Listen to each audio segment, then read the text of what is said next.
Hello, my name is Craig Mertens. I'm the general manager for GraphicsFlow. Welcome to Decorator Academy. Really exciting to be teaching our second class. We had a great turnout last week. We had a bigger turnout this week. We have I think around 400 new people registered in the last week. So I guess we're gaining a little bit of momentum with the series. The class that we're going to be teaching today is a class that I've been just really excited to teach. It's a topic I really love, which is just dealing with price sensitive clients and some of the things that you can do to overcome that. And that's a really tricky thing because we're all human beings, and sometimes we take these things personally, and there are other human beings out there that just aren't afraid to beat us up over pricing, and it's a challenging thing to have to deal with, and whether you're a apparel decorator or somebody that's involved in sign making or personalization.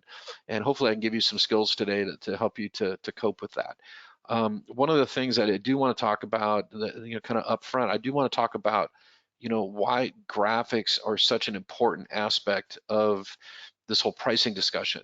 And what I'm going to do is kind of, go through just kind of a brief presentation to kind of talk to you guys a little bit about what you need to get started in graphics. And we can kind of get into that, but I really want to get in the nuts and bolts of doing an actual sample project. And then we'll do a little bit of role play on kind of how I would frame things with the customer. Just to give you a little background why I might be pretty decently qualified to teach this class. There you go. I was a manufacturer's rep for the imprinted sportswear industry for about 10 years before we founded the original company, which was called Digital Art Solutions. I sold that company. My sister was my business partner. We sold that company to Inksoft in 2019, June of 2019, and we've rebranded as GraphicsFlow. So my job was going into big retail organizations and college bookstores and putting together graphics programs with them and selling them decorated apparel. And certainly pricing was a very big part of that world. And in that world, a lot of the work that you would do is on a bid basis. So that's kind of a drag because it has a tendency to take the advantage that you might have for being able to have great graphics out of the equation. And I'll share with you how I got around that and pretty successfully. But I started with the sales territory doing about $67,000 a year with 2 customers, and within 2.5 years built it up to 2.5 million. It's a pretty good sized sales territory. And I did that all with graphics. And the technique that I'm going to teach you here in class today was the same technique I was doing back in the late 80s and early 90s in that formative part of my career. And so I was taught from a very early age that in my career as a salesperson in the decorated apparel industry, that people don't buy t-shirts, but people buy our graphics. And that has never been more true. When you're, good example is when we took my family and my 2 daughters and their boyfriends to Disney World in 2018, and before it all went to, the pandemic happened. It was our last big great family vacation, and we all did T-shirts. And we did T-shirts that were kind of personalized to us. We were the 7 dwarfs, and we put our dwarf names on the back of the shirt, and they set them like it was jerseys. It was a really fun thing. But on the way out of the park, my daughters wanted to get Disney World shirts, and we went through the big Main Street USA gift shop at Disney World, and man, we were stuck in there for like 40 minutes. I was like, let's go, let's go, let's go. And they're like, no, I didn't find the right design. My daughter spent all this time searching through all these graphics, and then at the end of the day, you know what they bought? These boring old designs with said the Disney World logo with the little castle, and it had a weathered effect on it. It was a Champion branded shirt, and that's what my daughters ended up buying. And I was like, it took you guys that long to pick that out, but that was a memory, right? So they were creating a memory by purchasing and consuming that particular item, and they wanted something that they would enjoy wearing, that they connected with, and sometimes simpler is better. Champion was kind of interesting to me because my dad was the Champion rep in Arizona, and in North Dakota, South Dakota, Minnesota, Saskatchewan, and Manitoba when I was a kid before we moved out here. So it's a little bit of a connectivity to our family, and that's how I got involved in the decorated apparel industry. But you think about it, the time and energy they spent picking that design out, it was personal to them. People don't buy t-shirts, people buy the graphic. Your products will sell better if you have better graphics. And so having some form of a graphics capability in today's day and age is actually really, really super important, because that's what sets you apart from the competition. And one of the challenges that we all have as apparel decorators and personalizers is not all of us have a sophisticated graphics capability. And so, we rely on, customers coming to us to provide graphics, and then we reproduce them. And I'm here to tell you that's a really bad strategy, because here's the thing, they don't need you. If that is your strategy for coping with graphics, they can take those graphics to anybody, and they can take them to a local competitor or just as easily upload them online to another company. So we want to really take control of the graphics to control the customer, and that also helps us to kind of diffuse some of the pricing things. And one of the things that I learned early on in my career is that if I really focused on the graphic and got the customer hooked on the graphic, guess what? Pricing was a secondary consideration, and it was an assumption that if they want that graphic, they have to buy through me. And that doesn't mean that I'm not going to give them a good fair market price, but they're not going to get the rock bottom price if they want my artwork and access to my creative resources. So I'm just setting the table there. So that's kind of where I come from. So let me go ahead and turn off my webcam, and then let's kind of focus up on the computer screen a little bit. And you're seeing some graphics that were produced in one of our collections called Graphics Builder. These are designs that our art department produces, and we assemble these graphics into collections. There's graphics files that correspond to these that you can download the font, download the clip art, download the weathered overlay, and the actual interactive design. And you can edit these to your heart's content and create what we call derivative works, which are we're taking the original template and we're modifying it. So what is the process of creating, a graphic like this? And I'll kind of walk you through our process a little bit. And it's the same process, a lot of you guys are using. So the first thing that we do is we create a storyboard, and the storyboard is the list of kind of like how they do it in the movies, is a list of themes that we need, the general topics, the subtopics, what kind of styles we're looking for, what are the art assets that we're going to need in order to produce these graphics. So art assets in our world are going to be things like fonts, clip art, design elements, and things like weathered overlays. And so in the context of this design right here, the design element is the bell, and this is one of our fonts. These are some different color combinations. I don't know if you notice this, but this is meant to look like a 1950s movie marquee kind of a font. I don't know if you guys notice it. This one's kind of fun because it's got the little snow on the word snow day in here. So every single one of these graphics is thought out, and we map them out. We know exactly what we're going to produce. We know what the content is going to be in terms of the copy and things of that nature. And why do we do it that way? Here's why we do it that way. Because when we had the predecessor company to this company, was Digital Art Solutions. Before we did the rebrand, and before it was Digital Art Solutions, it was a company called Desert Sportswear. And Desert Sportswear was one of the companies I worked for when I was a manufacturer's representative. And this was the exact same process that we would use when we were creating our product line for graphics for that season. And we would typically do 3 seasonal graphics collections plus a college football bowl season. So we would start off the year with kind of like a spring collection that had spring themes, spring colors. Then we would do a back to school that was more traditional type graphics, kind of your school and athletic wear. Then we do a fall line, and that's where we do maybe some of the event type things like homecoming and things of that nature. And then we would do a college football bowl season line where it was just bowl graphics for the different bowls. And so that was the process that we would do. We'd create our own graphic themes. And as a result of that, I probably have an old catalog in here. Let's see if I have something I can kind of show you guys. I was just digging through this yesterday. Let's see here. Yeah, I did find it yesterday. Here, I'll show you how we did it back in the day. And honestly, the process is really not that different from what we're doing here. Yeah, here's our catalogs right here. So this is what our catalog looked like. So there's all my sister's friends there, like that mustache right there. And this is, I know why I was looking at this. Our art director wanted to look at some of the old artwork for inspiration for some quote retro designs. And so this is the catalog that we would provide when I would make sales calls. That's Big Steve, our cactus that was in front of the building. There's my dad's signature right there. But this is how we would present our products. And so when we'd meet with clients, we would have something very well thought out so that they were engaging in the graphics first before they were engaging in what we were deciding to pick out. So this is like a typical catalog sheet. So this was kind of beat into my head from a very early age in my career that I just didn't know any other way of doing it. We sell the graphic first. The product that we're printing it on is going to be secondary. And we're obviously looking at collegiate graphics, but it works the same way when you're dealing with corporations and businesses. We'll talk about that in a little bit. But it's this concept of engaging the client with the graphics first. So how are these files produced in our internal processes? We typically start out, we design the graphics in Adobe Illustrator.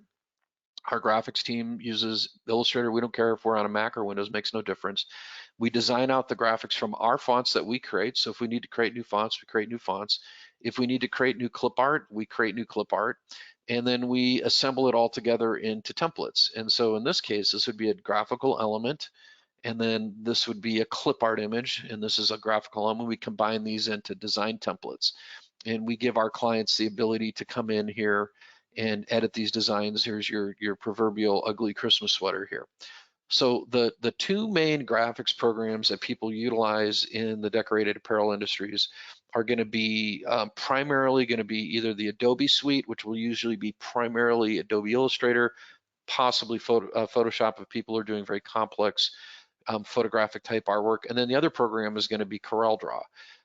From my experience, most clients that are using CorelDRAW are going to be more of the self-taught type people, the smaller, businesses that have, where the owner operator is utilizing the graphics themselves. And the bigger companies that have actual formal art departments are typically going to be using an Illustrator. And there's certainly crossover with that. In terms of, I share this with clients, I'm too old to fight tribal loyalties on which graphics program to choose. I've used Adobe Illustrator since 1988. I've used CorelDRAW since 1996. Personally, I like CorelDRAW. I think it's a lot easier to learn. You can throw it in front of somebody that's never used a graphics program and they can figure it out, where Illustrator can be very, very intimidating. If you've gone to school to learn the Adobe products, then you obviously have the hang of it, but a lot of folks have not. And I would suggest if you're going to be self-taught and doing graphics, Corel's probably going to be a little bit easier, probably quite a bit easier for you. But both programs are going to accomplish the same thing. Now, one of the questions that I often get asked is, hey, isn't there other programs I can use? And there certainly are. There's programs like Affinity Designer. There's some of the freeware programs like Inkscape.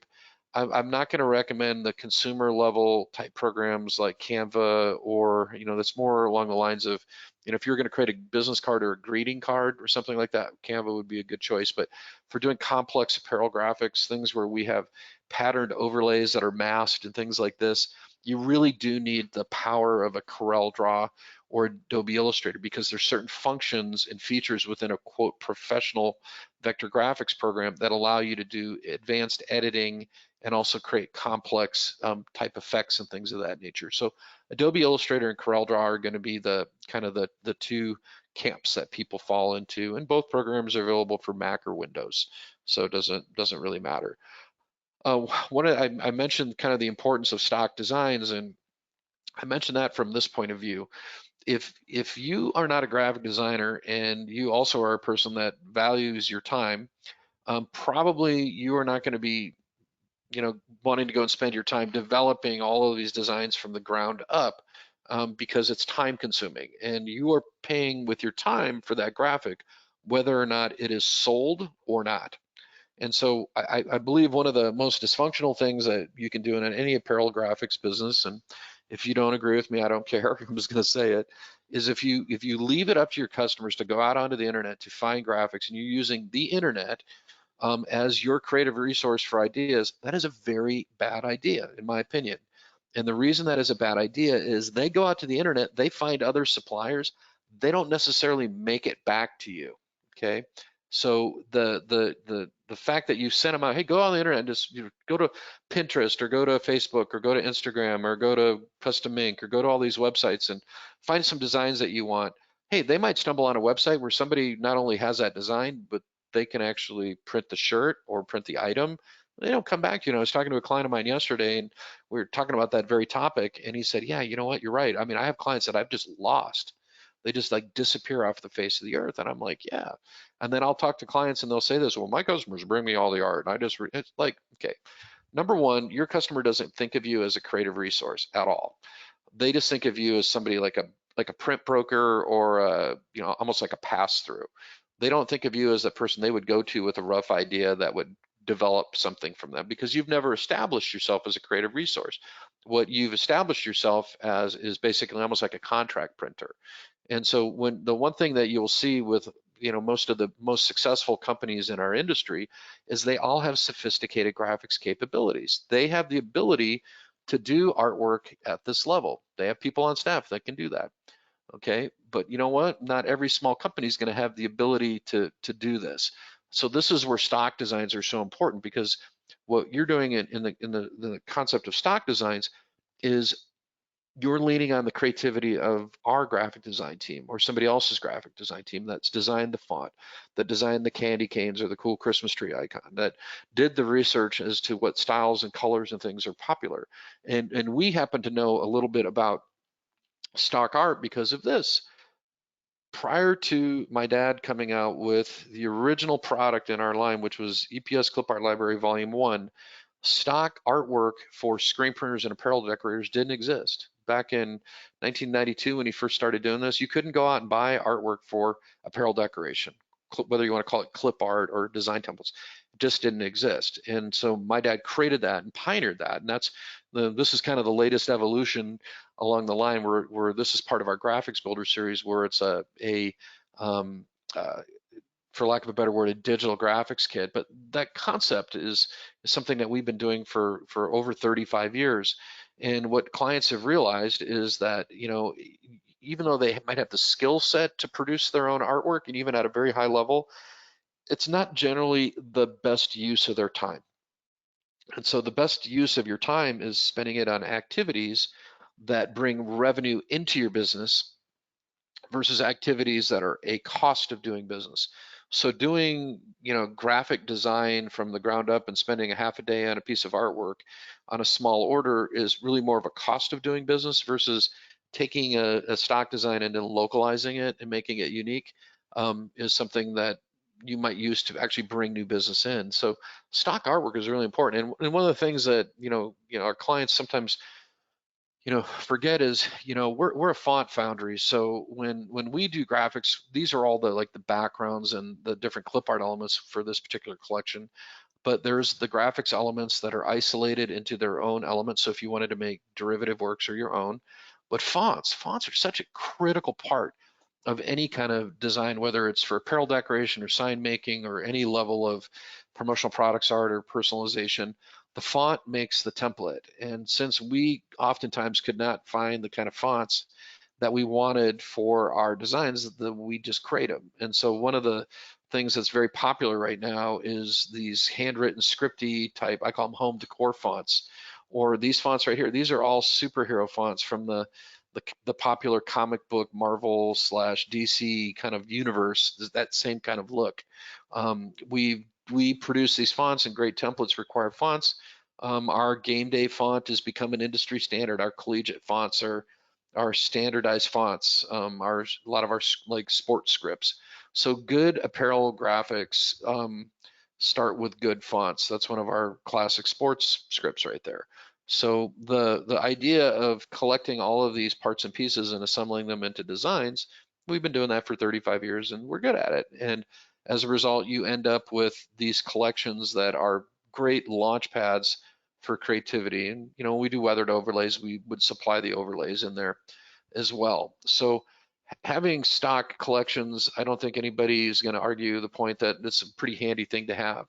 But one of the things that I really advocate for our clients is that you become a creative resource to your customers. You don't want them to going to other people. And I had a really interesting conversation with a client that was on a webcast a while back, and we were talking about the whole concept of price competition. And she goes, the reason I hang on to my clients is they just rely on me for my creativity. They know if they have an event or something coming up or a championship shirt or something, I'm going to come up with something really unique and that they're going to be able to get behind. They're going to be excited about, and that I'm always going to be there for them to do that.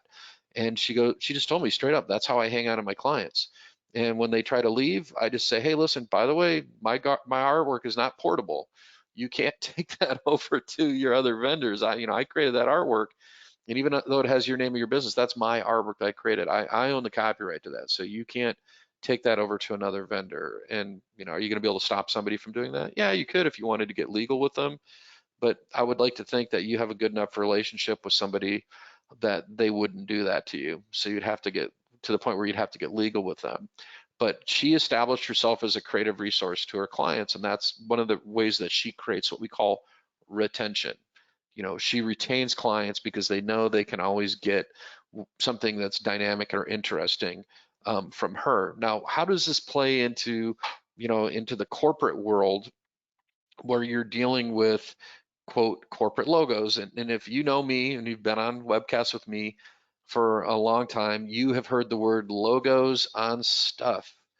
And you would know that I am not a fan of logos on stuff. And here's why I'm not a fan of logos on stuff.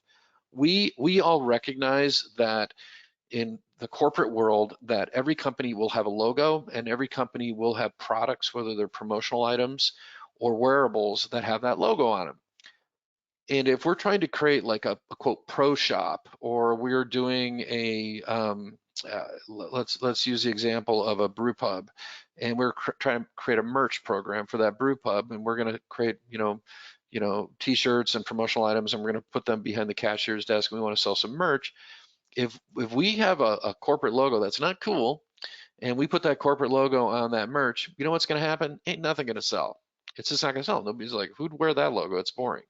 But on the other hand, if we create a graphic that's visually stimulating and interesting, and maybe that emulates a popular retail trend, and we put that on the merch and it has the company's name and maybe elements from the logo within it, guess what? Then we have the opportunity to actually sell more product, and what we call in the retail world sell-through. Sell-through is when you place a stocking order, you put it in a retail environment, it sells to the point where they need to reorder. And you know what? Our most profitable business is when one of our clients reorders.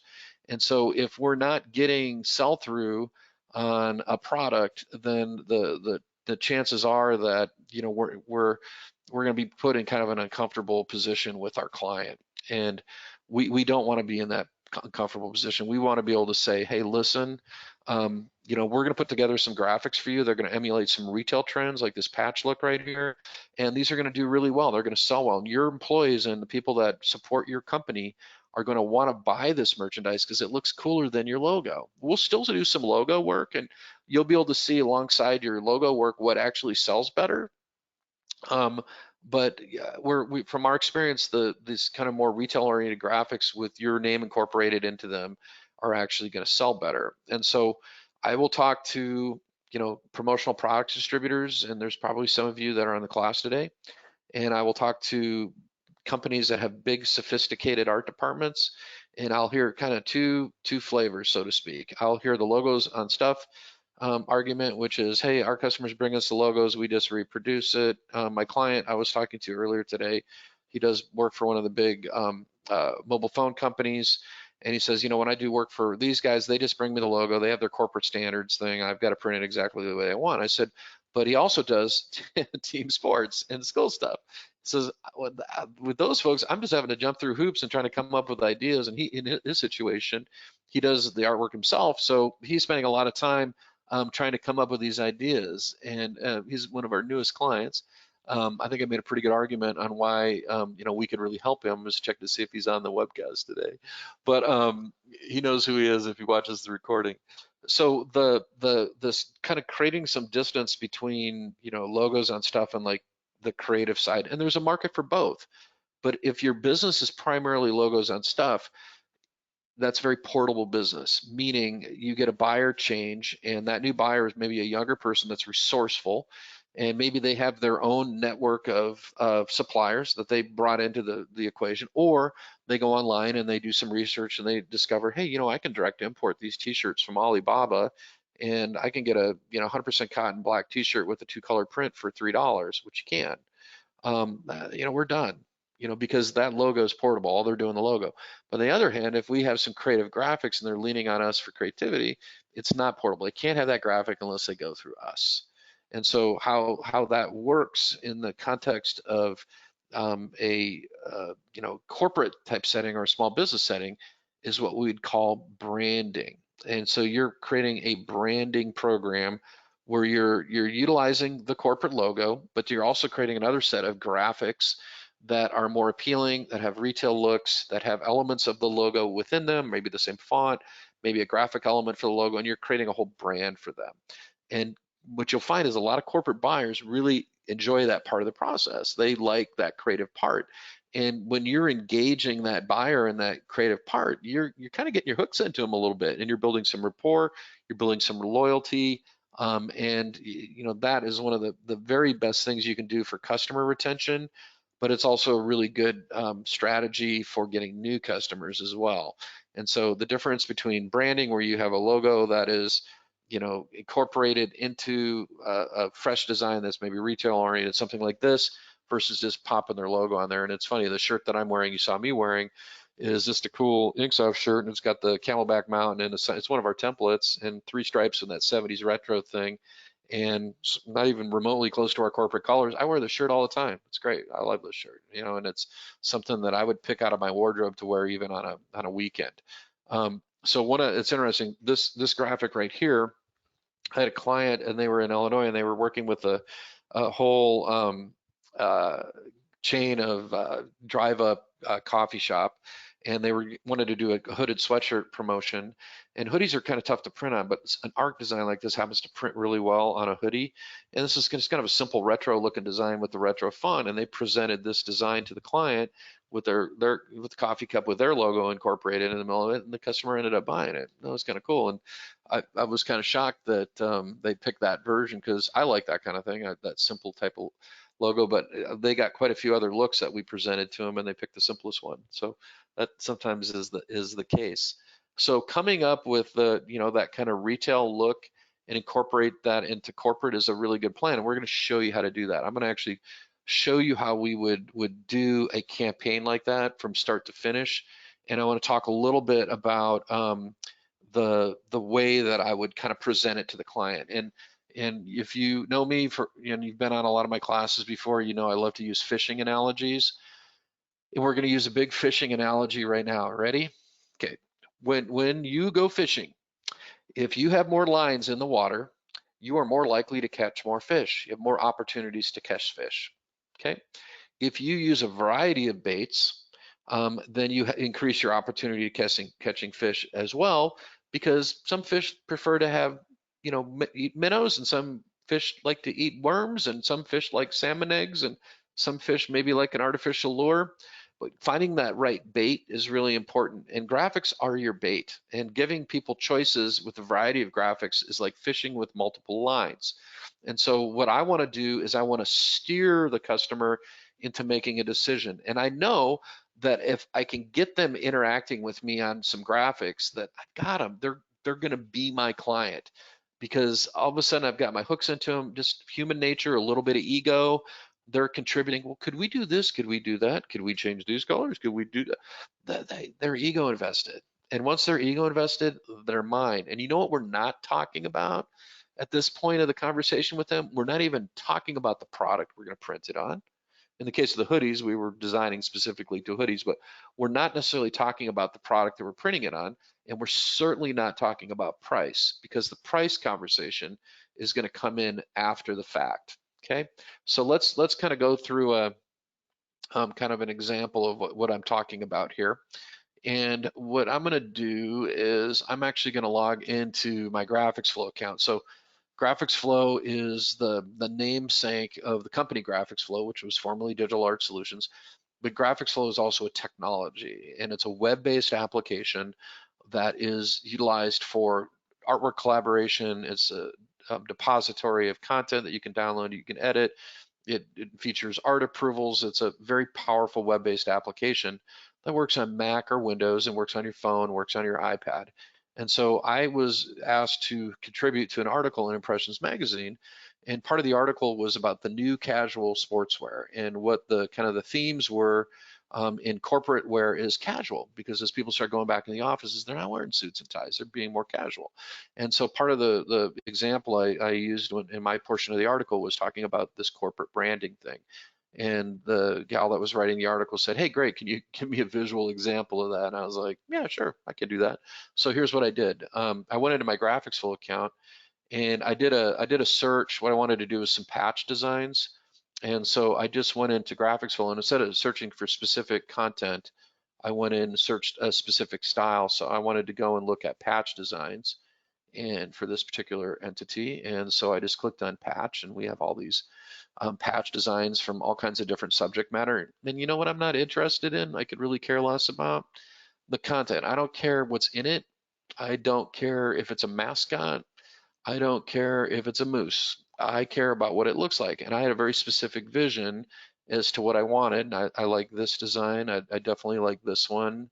One I've used in the past. I think we might use this one in the class today. That's a pretty fun design to use. So I picked some designs, and what I did is I added them to an art approval. And so the easiest way for me to do that is if I just click on a design and add it. So I was just kind of curating these through, and I added them to an art approval. And I created an art approval for myself, and I called it corporate. So I'm basically just picking out some designs. So I wanted to get my kind of my starting point together to find my designs. And so I just pulled those designs into art approvals, curated them, so to speak. So once I had that design pulled into this art approval, then this is what we're going to end up with. Then I started downloading the ones that I thought it would be fun to go and localize. And I started downloading those and going in and making derivative works. That's what I ended up doing. I'm going to add a different design to this. So I'm going to go over here and go to stock art, and I'm going to add another one because we did that patch. I saw that one that I kind of dig. That was a newer one that wasn't available at the time that I did this project, but I like this one. And so what we're going to do with this design is we're just going to select that one, and then I'm just going to add it. So I just went and added it, and the particular theme that we were doing here was a welding company, and this particular welding company, their colors were, fictitious company is kind of burgundy, gray, and black, and then with a little bit of white. And I definitely needed to have a symbol to go in here. And I wanted to use welding torches, or I could use a welding mask with cross torches. So what I'm going to do is I'm going to go over here to stock art again, and I'm going to go to clip art now, and I'm just going to type in the word weld, and we are going to pull up these torches right here. And in this case, I got a lot of options here actually. Still kind of like that original welding torch here, which I think that's a really nice image. And I could pick a different version of it. I could actually scoop this version out of this if I wanted to grab that, or I could use this welding helmet. And actually, let's do it a little bit different. Let's download this one right here. It's going to take a little bit of work to get this edited, but I'm just going to add this to my little art approval here. So I have all the art assets. Now, what I would need, I'm going to move this on top there so it's on top. So what I could present this to the client right now.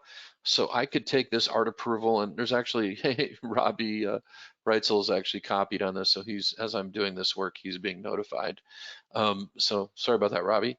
But what I can do at this point is I can just start downloading these designs and start doing my modification, or I can forward them to the buyer right now just by going the little plus button and saying, hey, this is the template I was thinking.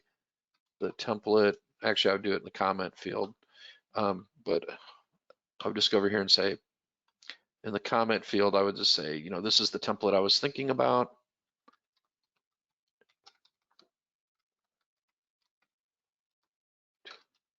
To use, I'm going to put the welding helmet in.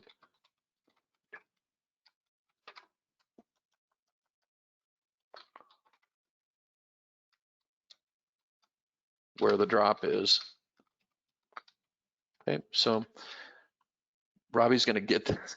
I need to take him off of this. He's going to get emailed when I do that. But I would hit send. So let's take him off of there.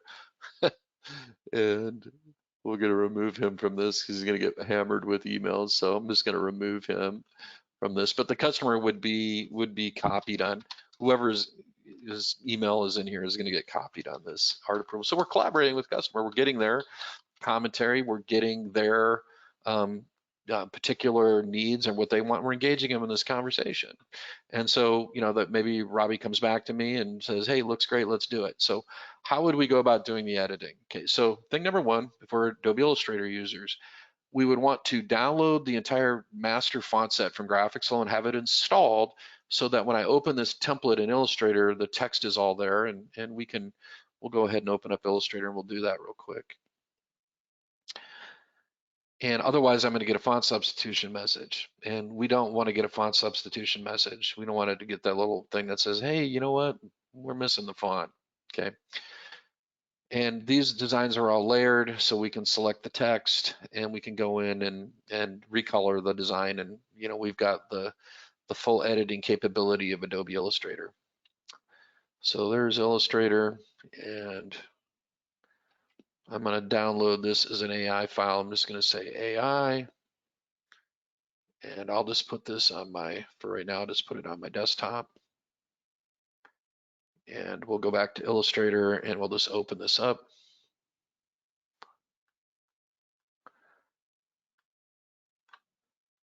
There it is. We'll just hit open, and the design is going to come in. It's all grouped and ungrouped depending upon the design element. The fonts are going to be there, and we can just go in and select the design. And, you know, if I want to select the text and change the outlines and all that stuff, I can do that. So first thing I'd want to do is maybe just go in and, you know, change this text right here, highlight it and change it to Premier.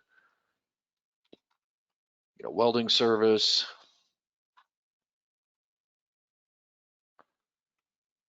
We can change, you know, all aspects of this design. There's no, you know, real limits of what we can do. Get it all aligned the way we want it.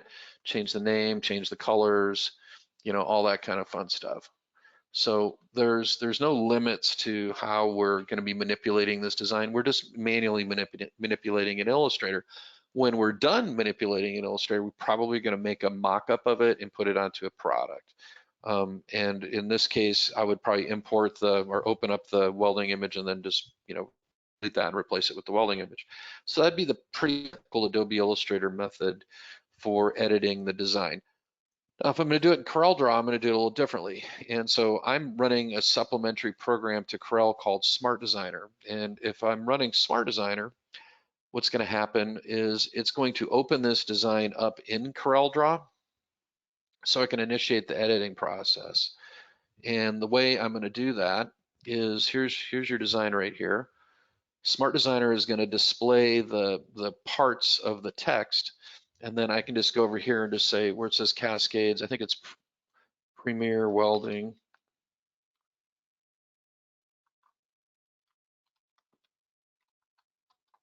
And then over here, I can't remember what established date, I'll just put 1966, that's a great year.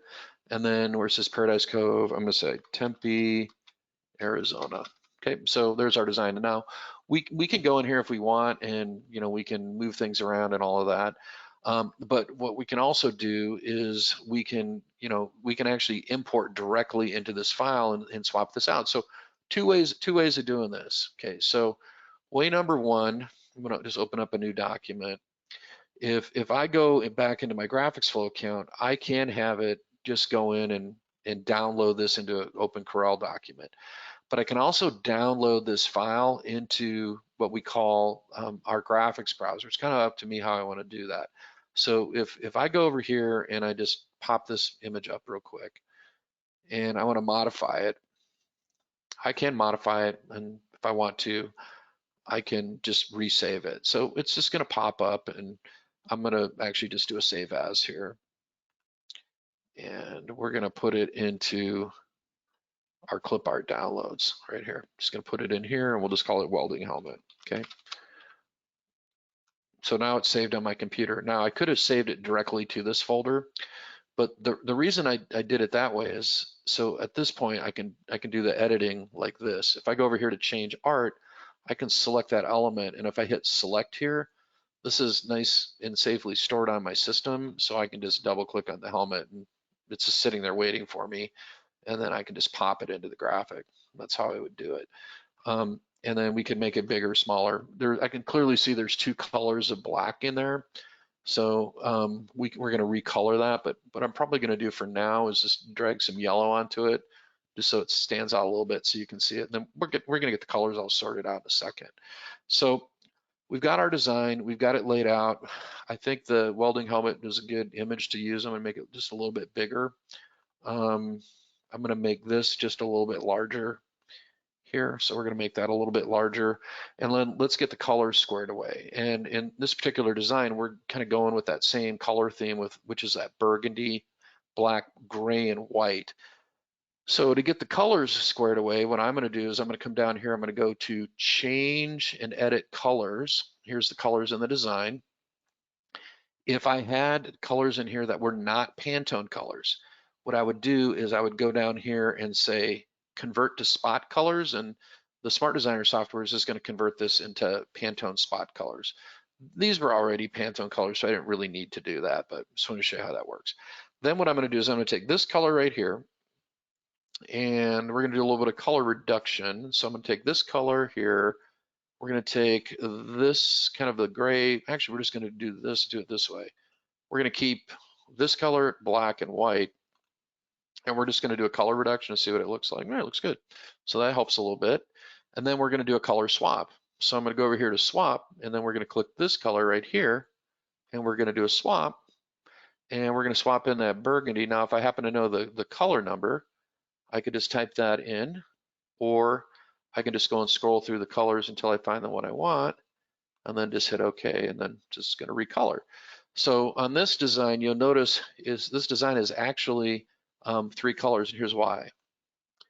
These are the parent colors right here. So these are your parent colors right here, burgundy, black, and white.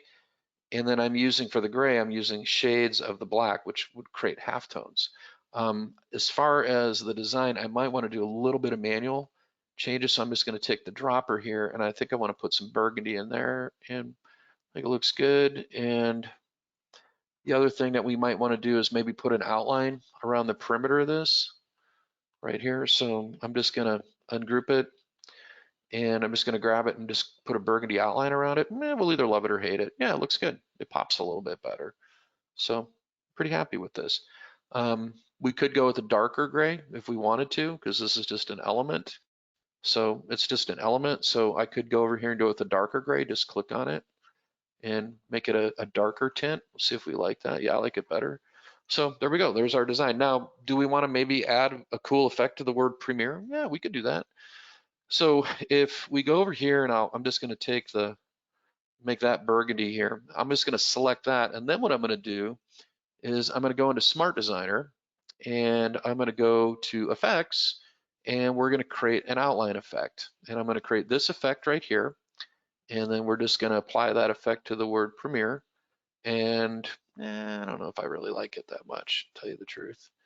I think I'm just going to put an outline around it. I think I'm just going to put a gray outline on it. Let's see, put a white outline on it. Yeah, it's just simpler, and I can just go and thicken the outline up here. Just click on the outline function, go to like a 4-point outline. I'm going to push it behind the object, and I'm going to set to scale with object. So simple little design. So we've got a simple little design. I think we should save it because I think it looks cool. So let's save it. So go over here and go File, Save.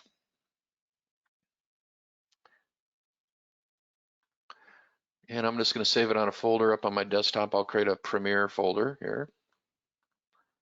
And we'll say New Folder, Premiere.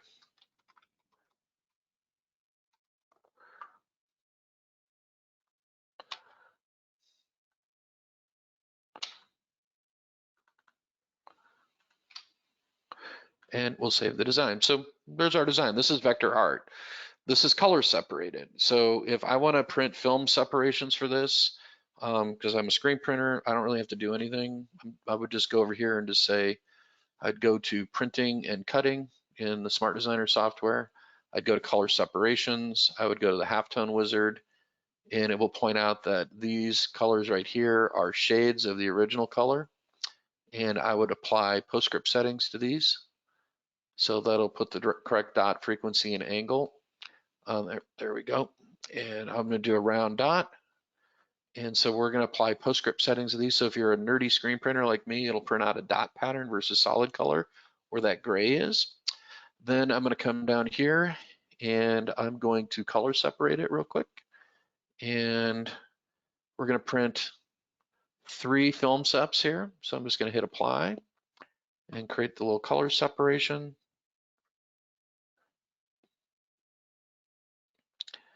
So page 1 is going to be the original composite image. And then the subsequent pages are going to be the SEPs, including this one right here has the halftones on it. Then what we're going to do is do an underbase. So I'm going to come over here to go to flash base. And I'm going to only do a flash base under the light colors, not the dark colors. And we're going to put a choke on it. So this is all your nerdy screen printing stuff here. So only putting the underbase under the light colors, and it's making it slightly smaller so we don't get the colors peeking out. And then we're just going to add color separations.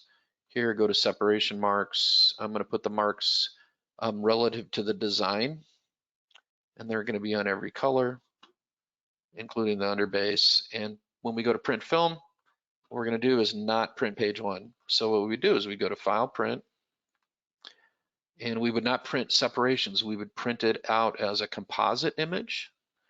So we would say, hey, let's print it out as a composite, and let's not print page 1. Let's just print page 2 through 6.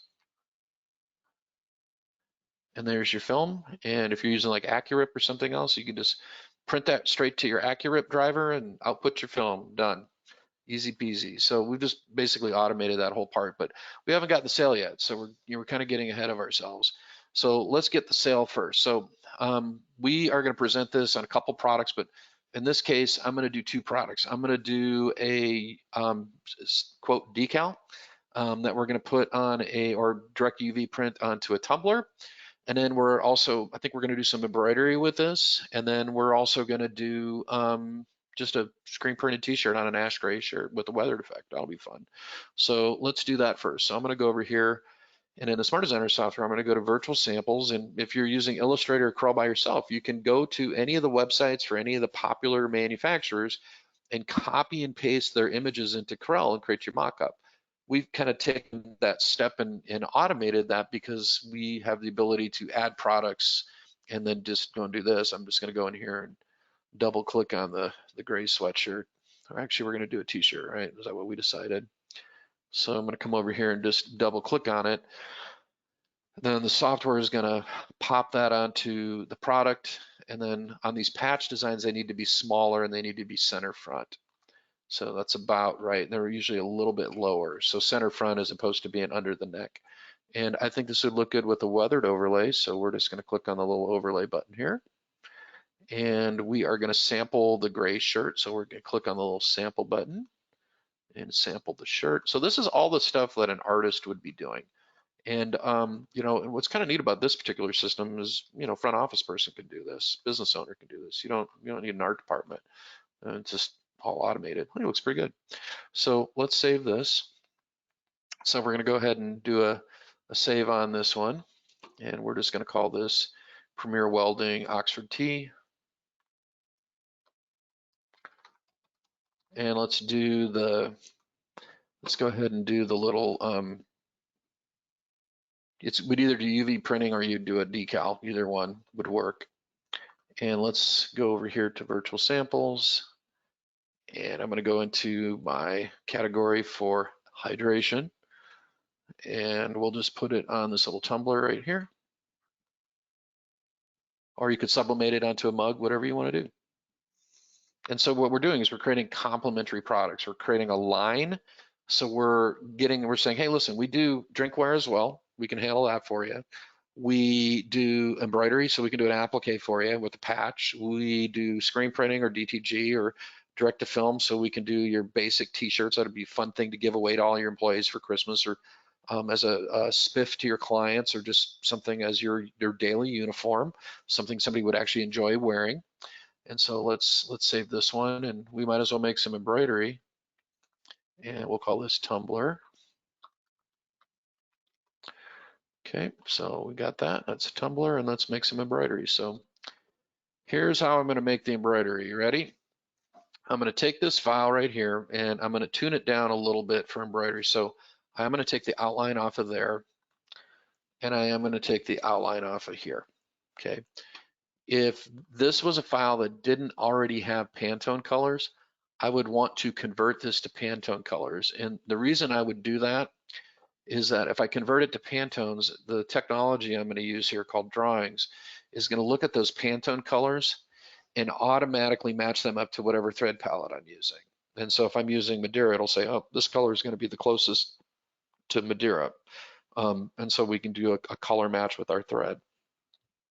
So the first thing I'm going to do is I'm going to pick my hoop, and I'll just use like a generic hoop for like a Tajima or a Barrett. And then I'm going to pick my fabric preset, and this is going to determine all the technical parameters. I'm going to do an applique, so I'm just going to use a normal preset. We're going to create a new document, and here is the biggie. We need to convert the text in this to curves.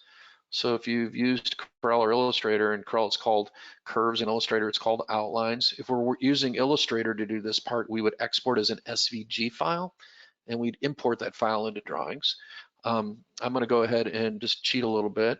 Smart Designer has a feature that will scan the entire design and convert all the text to curves. So I'm just going to go over here and say convert text to curves, and it just scanned the whole thing and converted all the text over to curves.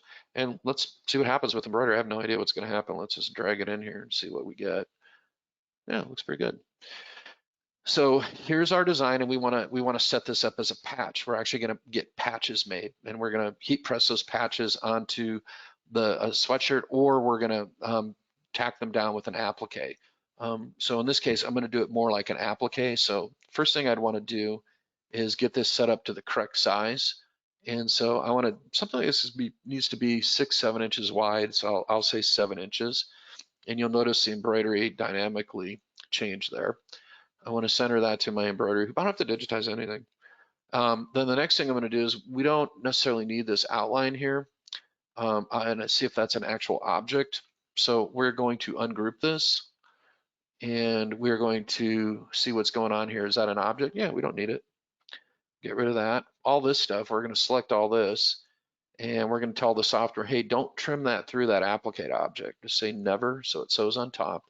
And then this, we're going to tell it, hey, make that an applique. So we're going to come over here and say, make it an applique, and then give it a satin stitch outline. So fix that down as a satin, and let's make that burgundy. And then let's take that satin stitch outline, and let's move it in a little bit. So we're going to go to the outline, and we're just going to reposition it so it's mostly on the cut fabric. We'd cut that fabric out on a laser or vinyl cutter. There's that. And all these thread trims are going to get automatically trimmed by the software. And on this right here, we might do a satin stitch, but I want to save some color. I want to save some stitch counts. So I'm going to make it with an outline that's a satin, and I'm going to turn the fill stitch off so it's not, doesn't have any fill, so we can save some stitches, and we can thicken the satin stitch up a little bit, maybe make it like 2.5 millimeters, so it's pretty fat. And that saved us a ton. That's too fat. Well, we're going to say 1.8. There we go. And on the welding helmet, I'm going to break these objects into individual objects so we don't get the thread trims, and we don't really need some of these little itty bitty things here, so we can just get rid of them. So let's get some of the tiny detail out of here. I don't think you really need any of this at all.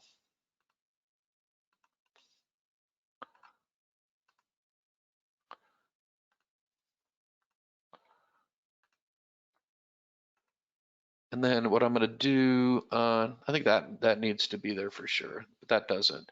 But what I am going to do on this perimeter object here,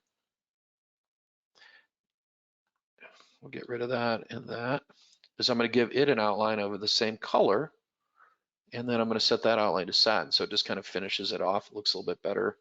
In this burgundy part, we're going to set that to a fill stitch, and I'm really happy with that. I think it looks really good. And there's our applique.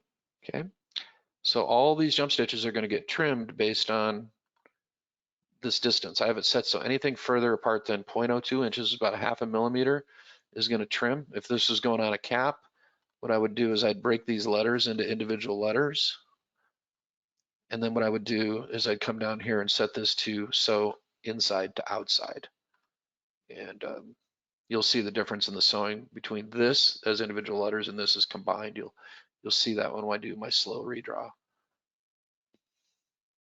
So you see how it's doing center out on this right here because they're individual letters, but this is all Tempe, Arizona is one object because it's not broken apart. So pretty cool.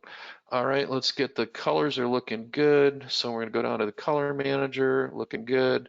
I wanna make this burgundy just a little bit deeper, a little darker there. And I'm gonna match this to Madeira thread here, Madeira Poly Neon. There's that. Let's save it, file, save, Premiere Welding. We should have a folder on the desktop here. Premiere Welding.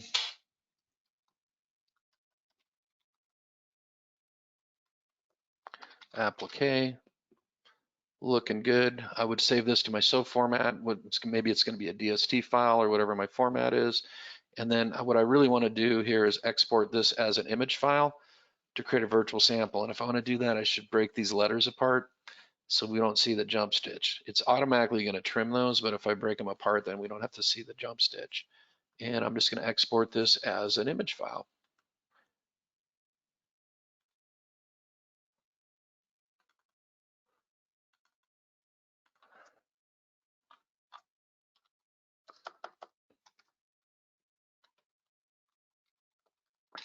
There you go. So we've got all the art assets.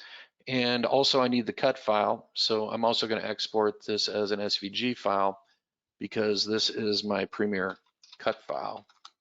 So this is the file we'd actually send to the machine, just this background because remember we resized it. So we're ready to go. We got everything we need here. Okay, so let us put it all together. This is how we're going to get it in front of the customer. You ready? So first things first, I'm going to import that PNG file of the embroidery. So let's go in here and we'll take the PNG of the embroidery and we'll create a virtual sample. And SVG PNG, so let's pop that in there. Looking good. And then let's put that on a sweatshirt. So I'll go back to my Sanmar folder. And let's put it on let's just do a kind of a general like crew neck. Keep it simple, like maybe like an 80-20 crew. Yeah, this looks good. Portland Company Ash Fleece. This is gonna look great. So there's that. And let's get it pretty close to scale. Is that maybe even a little smaller? There we go. And then let's save this.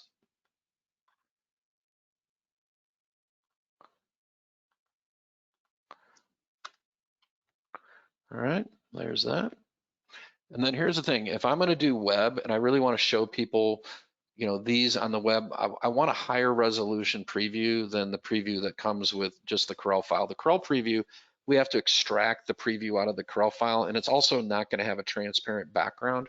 But if I take these files and I just go in and export these as PNG files real quick, then I'm gonna get this beautiful high-res preview. And we're gonna do that. We're just gonna export this as a PNG file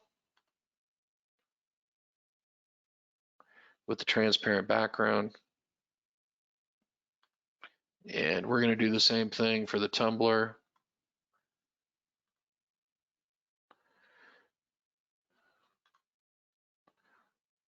And all of the art assets, including the graphic. I wanna do the same thing with the graphic too.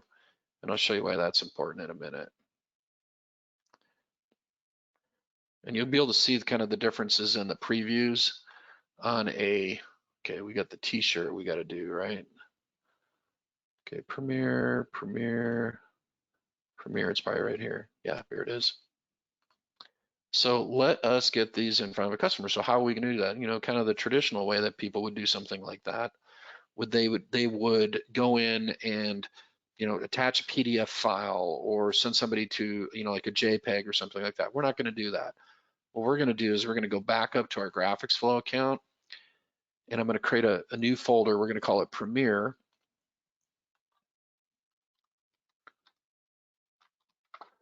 And then I'm going to upload all of the art assets for that particular job into my Premiere folder. And so I'm just going to go over here and say upload. I'm going to go to that folder on my desktop, and everything's going to go, including the cut file. And we're just going to upload everything. And what's going to happen, GraphicsFlow is going to create a preview for all these files, including the SVG file, the CDR file, the PNG files, is creating the previews. And you'll see the preview of the SVG, or excuse me, the CDR file. It's still a good preview, but the CDR preview is going to have the white bounding box. And then it's not going to be as sharp. So if we go over here, it still looks good, but it's not sharp like the PNG preview. PNG preview is really, really sharp. And so let's get it in front of the client. So this is how I would do it. I would create a new art approval, and I would just call it Premiere Welding.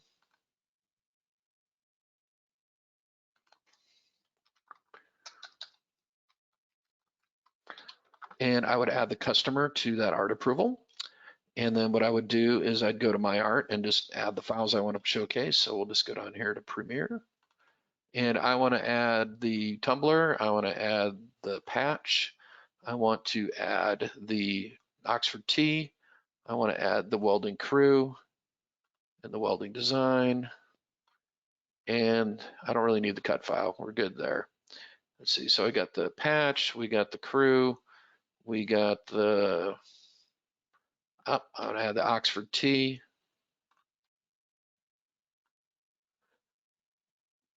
And the tumbler. That's it. I think that's the whole repertoire. So we're just going to add that to the approval. And so what I would do on the approval, I'd probably reorder the approval so that the products are in the order that I want the client to see them. And then I would probably also go in and caption this.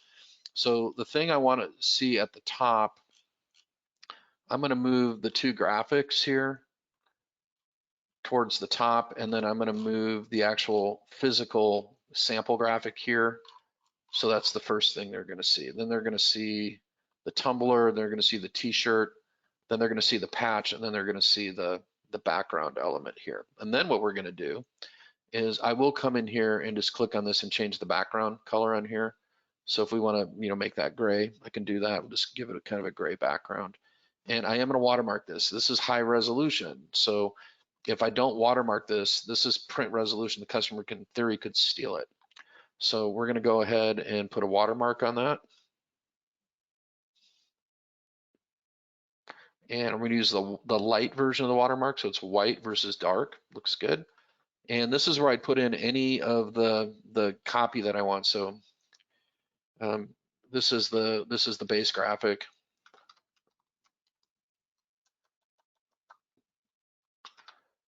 And we'll say Tumblr right here with UV print, $21. We'll come down here and we'll do Oxford Gray Tea. You can put the price in there if you want, but I'm not going to do it that way. And here's why. Because I want them to bite on the graphics first. I don't want them thinking about pricing. I want them to bite on the graphic. We're going to come back and deal with all the pricing and stuff. So people's natural inclination is to put pricing in the original proposal. Don't do that. Let them bite on the graphic first, and then they're going to come back. Because if I subscribe the client to this right now, okay, and I subscribe them to that, they're going to get an email and it's going to say whatever I want it to say. Bob, here is the concept I put together based on your feedback, your graphics choice. Okay, that's in the body of the email. So that just got emailed out. Bob is going to click on that. He's an approver. He can approve these. This is a link that I could send to the whole staff if I wanted the staff to see it. They can't approve. I could demote Bob to a commenter and not have him approve at all. So at this point, guess what? Bob's seeing it. He says, hey, this looks great. And he puts a comment in here. Looks great. Can we use a darker gray?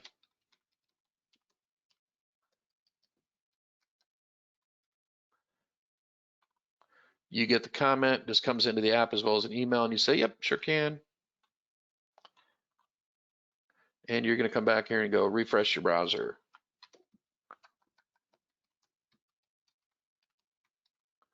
Boom. And then Bob wants to approve it. He's ready to rock and roll. Approve, approve, approve, approve. The last one, you got to click through the disclaimer. And the disclaimer, one of the really cool things in the disclaimer, it says all designs represented on this artwork showcase are the intellectual property of Craig's Creation LLC. You are welcome to comment on any of the designs, but you're not permitted to take any of the designs to other vendors due to copyright restrictions. Approved. So we've established that we own the copyright because we watermarked that.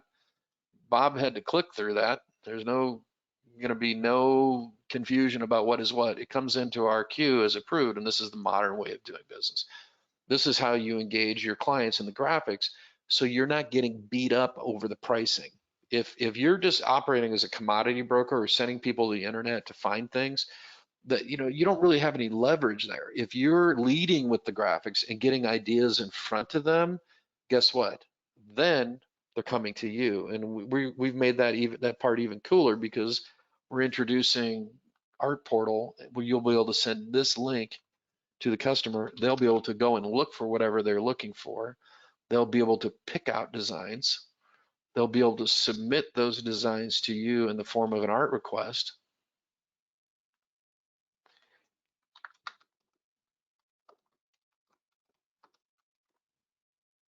Boom, add it, submit it, capture a lead, pop it into Smart Designer or Illustrator, pop it back to them as an art approval, done. This is the modern way of doing business.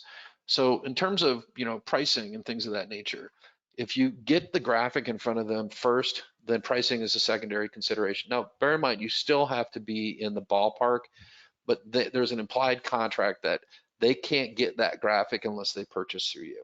And you've already established yourself as a valuable resource to them and a creative resource. So you are becoming their partner, not just some person that prints shirts or prints tumblers or does their laser engraving. You are their graphics partner. You're their creative resource. And you know what? You are going to have clients that are going to ask you for a better deal, but you have to be able to set boundaries with those clients. And this is something that I've done and I've used for many, many years, and it's worked really, really well for me. It's not a new idea. It was taught to me. Is I'll tell the client, I always say, listen, I have no problem with you asking me for a better deal. I do the same thing. I want to know that I'm getting the best possible deal that I can get. But I want to assure you that the pricing that I'm giving you is the best possible pricing that I can give you. Now, if you want to order higher quantity levels, then there's a little bit of price break and give you a little bit of discount, but this is the best price. And I have to, sell up to my comfort level, and I'm right at that line. I just don't have any more room for discount. Now, if you want to order a bigger quantity, we have a price break because I'm saving on the blanks that we're printing and I can pass that on to you. So setting some boundaries with the client on pricing is really, really important, and sell from a position of strength. If you condition your clients that you're gonna drop your pricing all the time, they're gonna always ask you to do that. They are gonna ask you to do that. Let me tell you a good example. I've been buying Acuras from years. Matt, the guy that sells me my Acuras, his dad sold me my first car in 1980, I guess it would have been about 86. He's the general manager of the Acura dealer here. They make it impossible for you to buy any other vehicle because of their lease turn-in program. And we went in and we traded in a lease turn-in on my one Acura, and I went in there and he says, you've got a lot of equity in that vehicle. Used cars are really, high value, blah, blah, blah. And he gave me all these numbers, and I said, hey, can we do any better than that? And he just said, Craig, this is, you guys have been buying vehicles from our family for 40 years. This is the absolute bottom line that we can do. And then I was cool. I was fine with it, and I knew it was a good deal, but he pulled my trick on me. And I appreciate that. We did get a good deal on the vehicle, and we love the car. But it's you have to sell from a position of strength. It's okay that people ask you that. Don't take it personal. But it's also okay for you to say no. And if you build a little bit of cushioning into your pricing, then guess what? Then if you want to choose to give that client a deal, you can. So, all right, so I'm gonna go ahead and stop the recording. So Carrie, you'll be happy to hear that. And then we will open it up for questions.